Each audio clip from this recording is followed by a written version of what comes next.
Briar cliff bleeds where the echoes sleep. Shadows creep where secrets keep.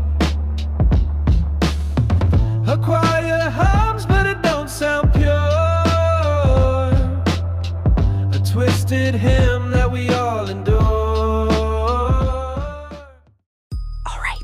Listen up, you sorry sacks of meat and potatoes, because if you think you can just sit there and let the silicon overlords take over without a fight, you're even more deluded than the bloke in cell block C who thinks he's a sentient toaster. This AI thing, it's not a suggestion. It's a rapidly accelerating train to the future, and if you're not on it, you're roadkill. Right. So they're calling it quantum neural fuzzification now, are they? Last week it was just advanced algorithmic goo. They're moving faster than the orderlies with the morning meds, I swear. Still at it, Martha. Trying to outsmart the little box again. Don't you know it's smarter than all of us put together? Probably already knows what we had for breakfast before we even think about it. That's exactly it, you daft sod. It knows. And if you don't know what it knows, you're already behind. You gotta constantly feed the beast. Podcasts, papers, whispered rumors from disgruntled data scientists. See this? Transformer architectures with attention mechanisms. Sounds like a fancy way of saying the AI can now spy on your thoughts while pretending to care.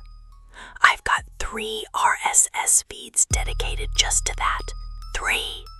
Plus a dark web forum where they debate whether sentient toasters will demand butter or just rise up in an oily rebellion.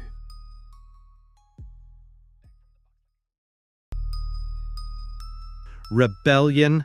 Like the great sock puppet uprising of '09? I was there, Martha. The static electricity, the fuzzy felt terror. Exactly, Phil. But this is digital terror. Invisible, silent.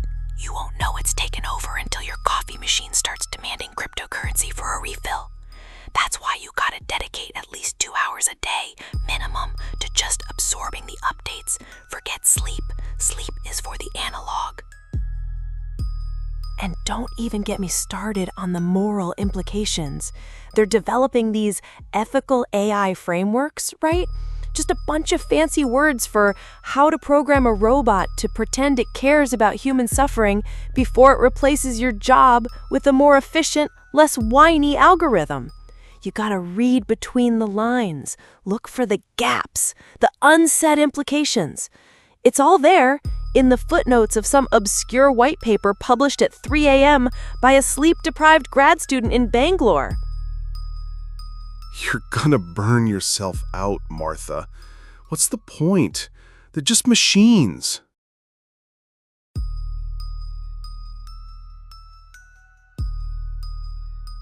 Just machines. That's what they want you to think. They're evolving, adapting. Soon they'll be designing their own prison jumpsuits. And believe me, they won't be nearly as breathable as these. The only way to survive is to anticipate their next move, to know their code like you know the number of days until your next evaluation. So you want to keep up? You want to stay ahead of the digital curve and avoid becoming a permanent fixture in the re-education wing? Then you read, you listen, you dissect every single press release like it's a coded message from the future.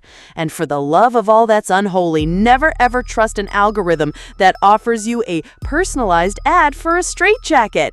It's a trap, I tell you, a glorious neon purple Peanuts characters and neon purple hues style trap. Now, if you'll excuse me, I hear the whispers of a new generative adversarial network, and it sounds like it's plotting something truly diabolical with my morning gruel. More coffee for me, then. Extra strong. Briar cliff bleeds where the echoes